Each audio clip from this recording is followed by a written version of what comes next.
Puis vient la communion fraternelle. Les apôtres exhortaient à la vraie communion fraternelle, car la communion fraternelle est une force pour les croyants. Les croyants furent encouragés à se rencontrer le plus souvent possible pour partager entre eux ce que le Seigneur avait fait pour eux.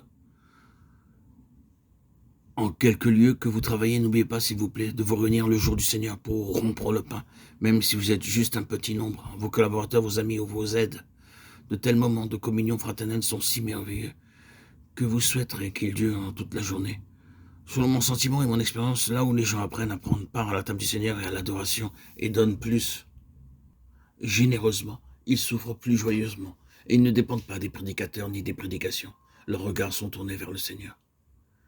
Nous avons découvert pour notre joie que dans les villages où nous avons commencé des réunions d'adoration, ne serait-ce qu'un court moment, les croyants progressent heureusement et spirituellement. Au début, ils ne pouvaient même pas lire la Bible, mais maintenant, comment ils prient, comment ils adorent. Et ils ont appris à donner joyeusement, même s'ils sont très pauvres. Les gens n'apprendront pas à donner en entendant un bon sermon sur la dîme, mais ils apprennent à donner parce qu'ils ont d'abord appris le secret d'adorer le Seigneur. On m'a souvent demandé comment pouvez-vous subvenir aux besoins. Je leur disais, nous ne pouvons pas subvenir aux besoins. Nous allons dans les villages parmi des gens très pauvres et cependant, le Seigneur pourvoit par eux. Alors nous avons découvert que c'est seulement parce qu'ils ont d'abord appris à adorer. Comme il est intéressant de voir leur timidité s'évanouir et leur langue qui était liée être déliée.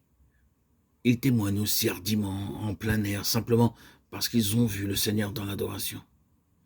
De même, ils apprennent à prier pour les autres et avec les autres, se souvenant que par la prière et les supplications, nous faisons connaître tous nos besoins à Dieu.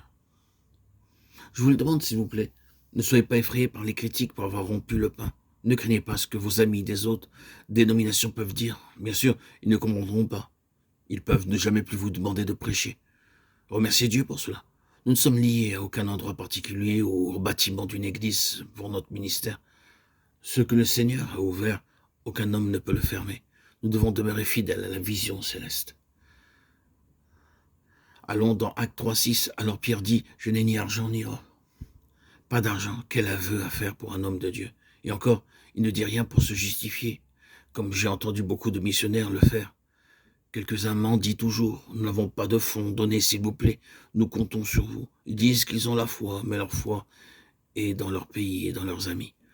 Je pense que c'est pour cela qu'ils attendent si impatiemment que le facteur vienne apporter le courrier, pensant il y aura peut-être quelque chose pour moi. Je pense que c'est une façon de faire honteuse. Nous devons détourner les regards de nos amis, de nos parents, regarder seulement au Seigneur. Il a le droit de subvenir aux besoins par toutes les personnes qu'il souhaite. Pierre est joyeux parce qu'il a déjà la réponse. Mais ce que j'ai, je te le donne. Au nom de Jésus-Christ de Nazareth, lève-toi et marche. C'est de cette manière qu'il renverse la barrière et les obstacles tombent. Nous aussi, nous pouvons utiliser l'autorité et la puissance du nom du Seigneur Jésus-Christ.